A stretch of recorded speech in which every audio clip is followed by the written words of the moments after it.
ഇതാണ് കോഴിക്കോട് ബൈപ്പാസിൽ മലാപ്പറമ്പ് ഭാഗത്തുള്ള ഒരു അപകട ജംഗ്ഷന്. കണ്ടില്ലേ, വാഹനങ്ങൾ അങ്ങോട്ടും ഇങ്ങോട്ടും ക്രോസ് ചെയ്യുകയാണ്. ഹൈവേയിൽ വർക്ക് കഴിഞ്ഞിട്ടുണ്ട്. വാഹനങ്ങൾ വളരെ വേഗത്തിൽ വരുന്ന സമയത്താണ് ഇവിടെ വാഹനങ്ങൾ അങ്ങോട്ടും ഇങ്ങോട്ടൊക്കെ ക്രോസ് ചെയ്യുന്നൊരു സ്ഥലമാണ്.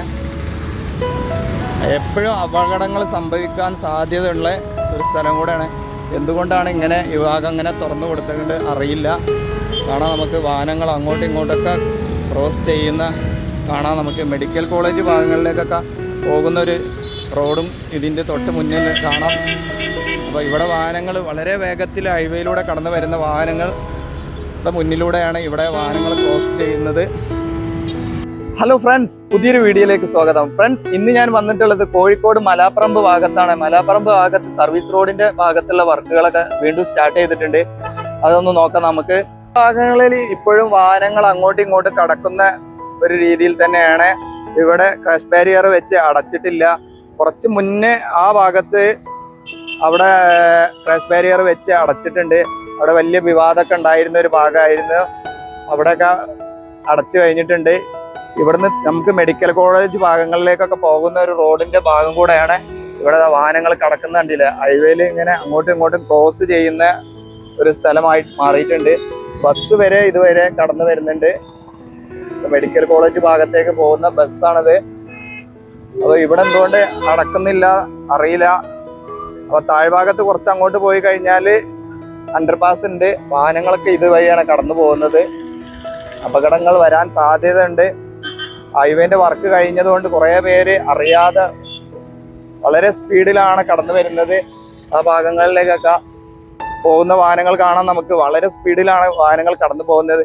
അപ്പൊ മലാപ്പറമ്പ് ഭാഗത്തുനിന്ന് അണ്ടർപാസ് ഓവർപാസിന്റെ ഭാഗത്തുനിന്ന് ഇങ്ങോട്ട് വരുന്ന ഭാഗത്ത് സർവീസ് റോഡിന്റെ വർക്ക് കംപ്ലീറ്റ് ആയിട്ടില്ലേന്ന് ഇപ്പൊ കാണാൻ നമുക്ക്. ഇവിടെ വലിയൊരു കോൺക്രീറ്റ് വാളിന്റെ വർക്കൊക്കെ നടന്നിട്ടുണ്ട്. ഇവിടെ സർവീസ് റോഡിന്റെ ഭാഗത്ത് കുറച്ച് റോഡ് ലെവൽ ചെയ്ത് കഴിഞ്ഞു.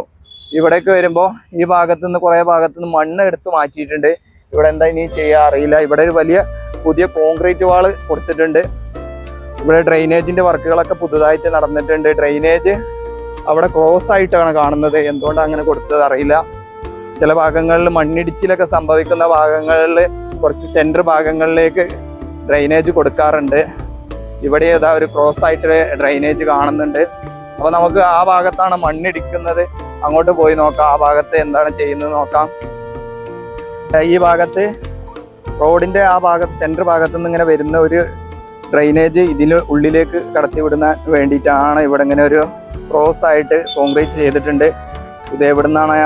ഹൈവേന്റെ ഭാഗത്തുനിന്ന് വരുന്ന വെള്ളമാണ് തോന്നുന്നത്. ഹൈവേയില് റോഡിന്റെ ഭാഗത്ത് കൊടുത്ത ഡ്രെയിനേജ് ആണ്. റോഡിന്റെ ഭാഗത്ത് കൊടുത്ത ഡ്രെയിനേജ് ഇങ്ങനെ ഇതുവഴി സർവീസ് റോഡിന്റെ ഭാഗത്തേക്ക് കടത്തി വിടാനുള്ള ഒരു പ്ലാനിങ് ആണ്. അതിന് വേണ്ടിയിട്ടുള്ള വർക്കാണ് നടക്കുന്നത്. അത് അവിടെയാണ് ഇപ്പോൾ വാഹനങ്ങൾ അങ്ങോട്ടും ഇങ്ങോട്ടും കടക്കുന്നത്. ഇവിടുന്ന് വളരെ സ്പീഡിൽ വരുന്ന വാഹനങ്ങൾ ആരും ശ്രദ്ധിക്കാതെ വരുന്നതായിരിക്കും. ആളുകളെ പറഞ്ഞിട്ട് കാര്യമില്ല.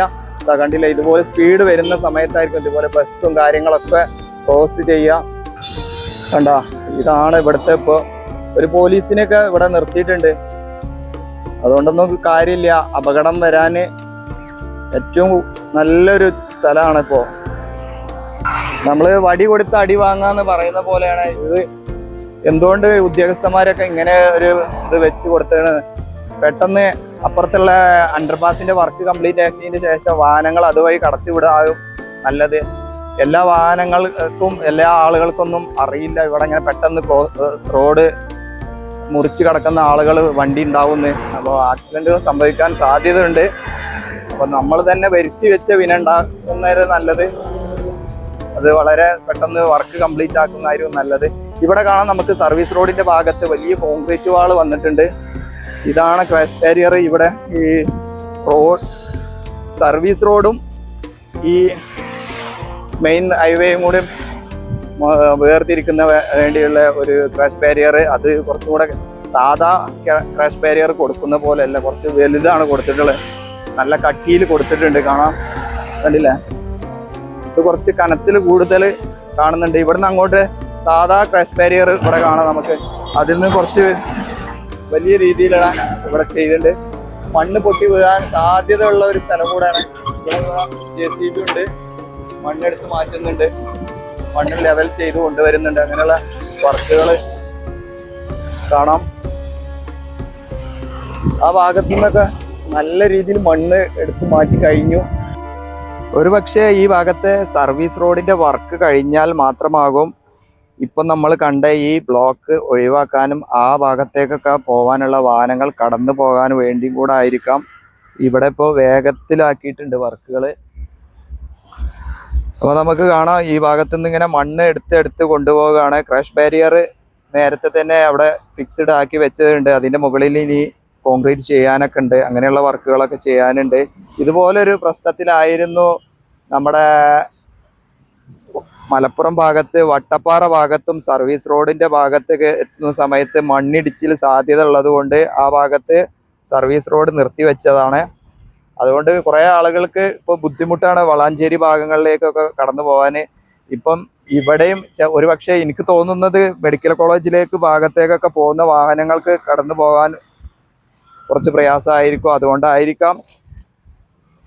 ഏതായാലും ഇവിടെ വർക്കുകളൊക്കെ നല്ല രീതിയിൽ നടക്കുന്നുണ്ട്. സർവീസ് റോഡ് പുതുതായിട്ട് സർവീസ് റോഡിൻ്റെ വർക്ക് സ്റ്റാർട്ട് ചെയ്ത് കാണാം നമുക്ക്.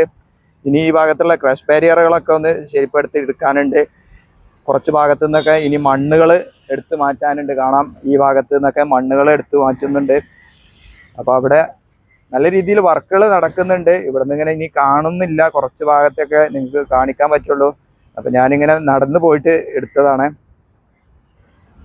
ഏതായാലും മലപ്പറമ്പ് ജംഗ്ഷനിൽ വർക്കുകളൊക്കെ നേരത്തെ കഴിഞ്ഞുകൊണ്ട് അവിടെയുള്ള ബ്ലോക്കുകളൊന്നുമില്ല. നല്ല രീതിയിൽ വർക്കുകളൊക്കെ കഴിഞ്ഞു. ഇതിൻ്റെ ഓപ്പോസിറ്റ് സൈഡിലാണ് കുറച്ച് വർക്കുകൾ ഉണ്ടായിരുന്നത്. അവിടെയും ഇപ്പോൾ വേറൊരു ഭാഗത്തൂടെയാണ് വാഹനങ്ങൾ കടന്നു പോകുന്നത്. നമുക്ക് കാണാം ഈ ഭാഗത്തുനിന്ന് നമ്മൾ നേരത്തെ കണ്ട ഭാഗത്തുനിന്ന് ഇങ്ങോട്ട് ഇവിടെ ഒരു ബസ് വരുന്ന കാണാം നമുക്ക്. അവിടുന്ന് കണ്ടില്ലേ, ആ ബസ് വരുന്ന ഭാഗത്തേക്ക് അത്രയും ഭാഗത്താണ് ഇപ്പോൾ സർവീസ് റോഡ് ഇല്ലാത്തൊരു ഭാഗം. അവിടെ അതിൻ്റെ ഉൾവശത്തു കൂടെയാണ് കടന്നു പോകുന്നത് സർവീസ് റോഡ്. അത് കുറേ നേരത്തെ തന്നെ അങ്ങനെ ചെയ്തതാണ്. അത് എന്താണെന്ന് അറിയില്ല. അങ്ങനെ അവിടെ ഒരു കുറച്ച് ഭാഗത്ത് അങ്ങനത്തെ ഒരു സർവീസ് റോഡായിരുന്നു. അതുകൊണ്ടാണ് ഞാൻ അങ്ങനെ കാണിച്ചത്. അപ്പോൾ ഇവിടേക്ക് കുറച്ചുകൂടി മുന്നോട്ട് ഞാൻ വന്നിട്ടുണ്ട്. ഇവിടെ വരുമ്പോൾ ഇത്രയും വേഗത്തിൽ വരുന്ന വാഹനങ്ങൾ വരുന്ന സമയത്താണ് ഇവിടെ ഒരു ക്രോസ് ആയിട്ട് വാഹനങ്ങൾ കടന്നു പോകുന്നത്. അത് വലിയൊരു പ്രയാസം തന്നെ ആയിരിക്കാം. കാരണം നമുക്ക് ഈ ഭാഗത്ത് ഇങ്ങനെ ഇനി മണ്ണ് എടുത്ത് കൊണ്ടുവരാനുണ്ട്. അപ്പോൾ അവിടെ മുൻവശത്തൊക്കെ കോൺക്രീറ്റ് വാൾ വർക്ക് കഴിഞ്ഞിട്ടുണ്ട്. ഇനി കുറച്ച് ഭാഗത്തുള്ള മണ്ണ് കൂടെ എടുത്ത് മാറ്റാനുള്ള, അവിടെ വലിയ മരങ്ങളൊക്കെ ഉണ്ട്. ആ ഭാഗത്ത് ചുവന്ന മണ്ണാണ് ഈ ഭാഗത്ത് കൂടുതൽ. അപ്പോൾ ഈ ഭാഗത്തേക്ക് നോക്കുമ്പോൾ നല്ല വൃത്തിയായിട്ട് സർവീസ് റോഡിൻ്റെ വർക്കുകൾ സ്റ്റാർട്ട് ചെയ്തിട്ടുണ്ട്. അപ്പം നിങ്ങൾക്കൊരു പുതിയൊരു അപ്ഡേറ്റ് തരാൻ വേണ്ടിയിട്ട് വന്നതാണ്. ഇങ്ങനെയാണ് ഇപ്പോൾ ഇവിടെ മലാപ്പറമ്പ് ഭാഗത്ത് കാണാൻ നമുക്ക് മണ്ണ് എടുത്തുകൊണ്ടിരിക്കുന്ന ഒരു ഭാഗം. ഞാൻ ഇതിൻ്റെ വോയിസ് കൊടുത്തതായിരുന്നു. വോയിസ് പിന്നീട് നോക്കുമ്പോൾ വോയിസ് കയറിയിട്ടില്ല. അതുകൊണ്ട് ഞാൻ വീണ്ടും വോയിസ് കൊടുത്തതാണ്. അപ്പോൾ ചെറിയൊരു അപ്ഡേറ്റ് തരിക. ഞാൻ ഇതുവഴി കടന്നു പോയപ്പോൾ നിങ്ങൾക്ക് ഒരു പുതിയൊരു അപ്ഡേറ്റ് തരാനെന്നുള്ള ഉദ്ദേശത്തിലെടുത്തതാണ്. അപ്പോൾ നമുക്ക് മുന്നോട്ടുള്ള നോക്കാം. പുതിയൊരു സ്ഥലത്തെ പുതിയൊരു കാഴ്ചയുമായി വീണ്ടും കാണാം. അതുവരേക്കും എല്ലാവർക്കും നന്ദി, നമസ്കാരം, ജയ് ഹിന്ദ്.